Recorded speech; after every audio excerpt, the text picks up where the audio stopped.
Hello everyone, मैं अजहरुद्दीन आप सभी का स्वागत करता हूं आपका अपने चैनल विद्याभवन में।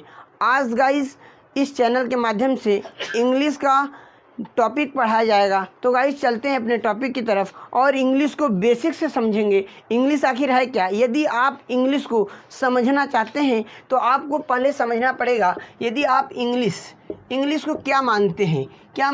दो होता है, एक होता है सब्जेक्ट और एक होता है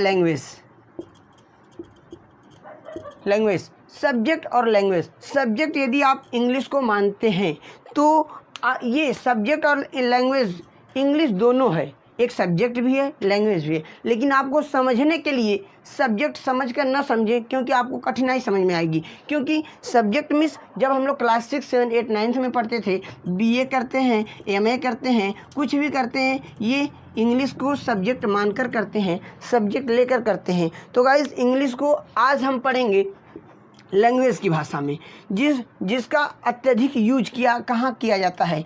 लैंग्वेज का यूज स्पोकन में किया जाता है, रीडिंग में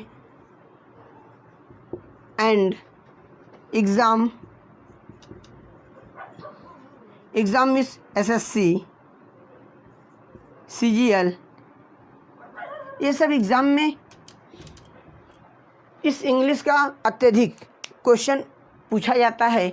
तो हमें हम इंग्लिश सब्जेक्ट मानकर नहीं पढ़ेंगे, आज हम इंग्लिश को लैंग्वेज मानकर पढ़ेंगे। आखिर लैंग्वेज मानकर पढ़ेंगे तो लैंग्वेज है क्या। तो सबसे पहले समझते हैं लैंग्वेज क्या है। लैंग्वेज को समझने के लिए देखेंगे लैंग्वेज मीन्स होता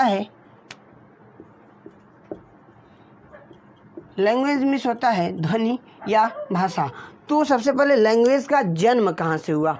देखिए, यदि मान लेते हैं एक बच्चा का जन्म होता है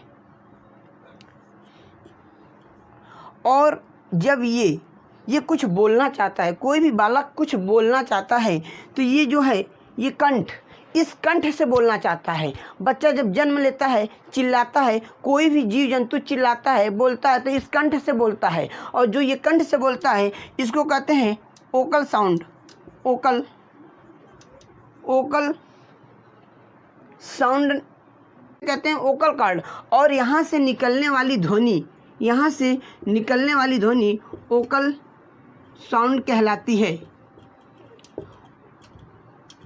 यहाँ से हमारे कंठ से जितनी भी ध्वनियाँ निकलती हैं ये ओकल साउंड कहलाती हैं। और आप नोटिस करेंगे कि ओकल साउंड के पहले ही आर्टिकल्स एन का यूज़ किया जाता है।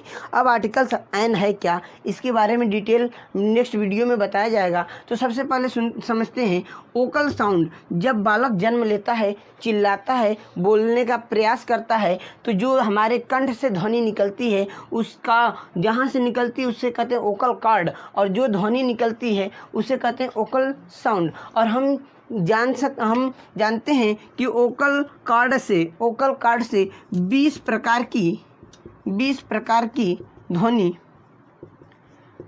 उत्पन्न की जाती है। हम अपने कंठ से 20 प्रकार की ध्वनि को उत्पन्न कर सकते हैं।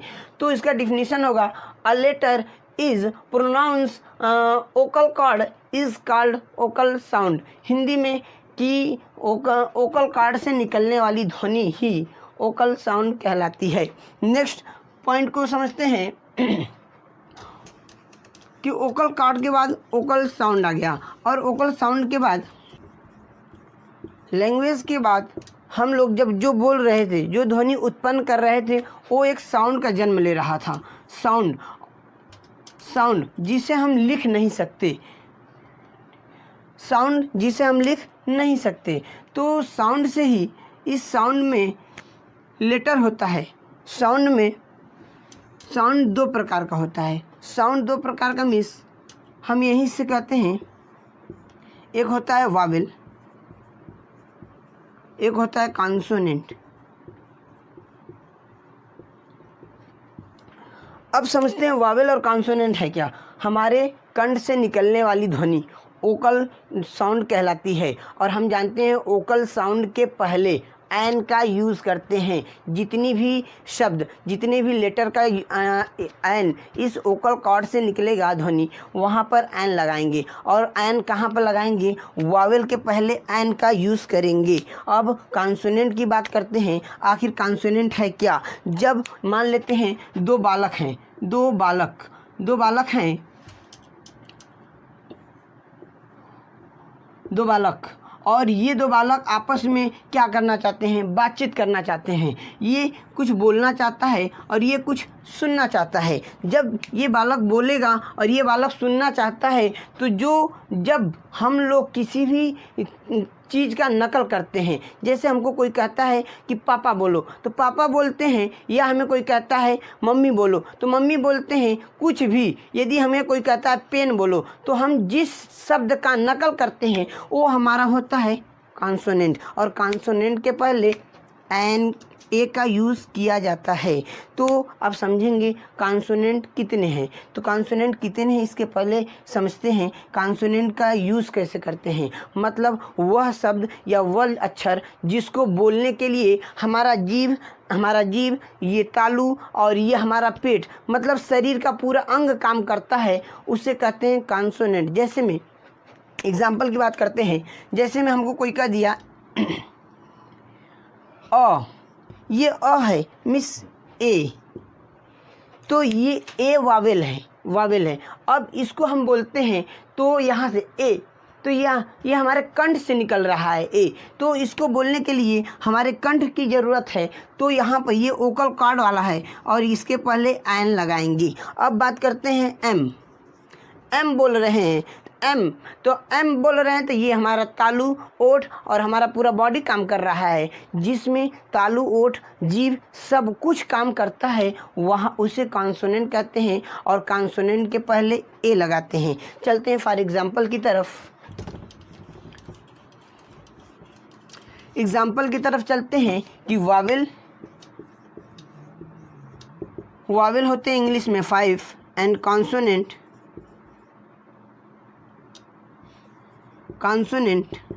होते हैं 21।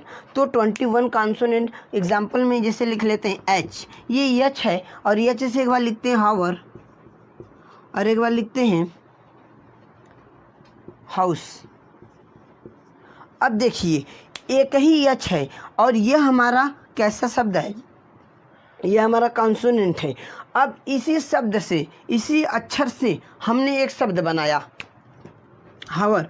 तो हावर को हावर नहीं बोलते हैं, हम लोग बोलते हैं आवर बोलते हैं। तो ये आवर, ये हमारे कंठ से निकल रहा है। तो जो हमारे कंठ से निकलता है, इसके पहले एन का यूज़ करेंगे, एन हावर। अब हाउस की, ये देखिए यच से ही लिखा गया है हाउस।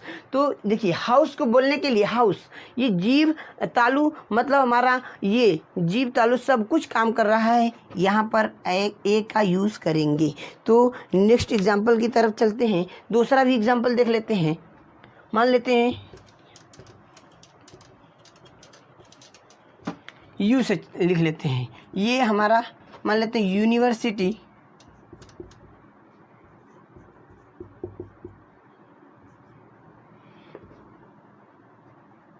और एक होता है यूनिवर्सिटी,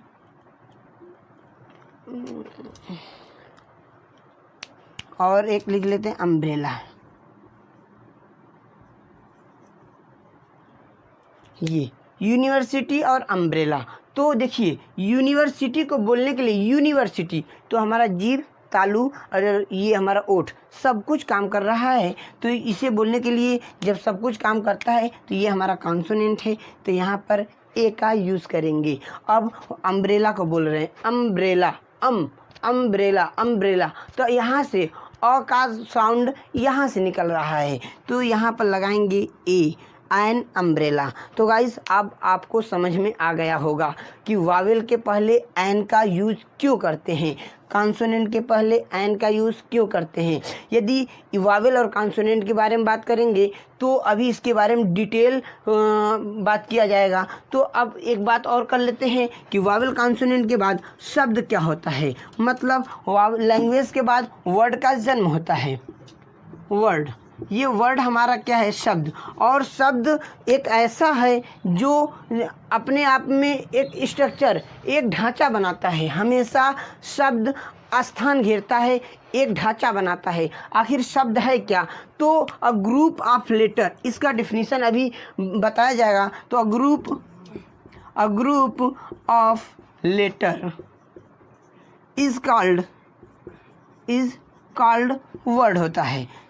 जैसे में जब भी हम किसी भी शब्द को बोलते हैं तो उसका इमेज हमारे सामने आ जाता है, तो समझ जाते हैं वो शब्द है। जैसे में पेन बोल रहे हैं तो हमारे आंखों के सामने, हमारे दिमाग में एक पेन का स्ट्रक्चर आ जाता है। मम्मी बोलते हैं, हमारे दिमाग में स्ट्रक्चर आ जाता है। हम पानी बोलते हैं, हमारे दिमाग में वो पानी का स्ट्रक्चर आ जाता है। तो हम समझ जाते हैं जिस भी शब्द को बोलते हैं, यदि उसका ढांचा हमारे दिमाग में बनने लगता है, वो स्थान घेरता है, वही होता है शब्द।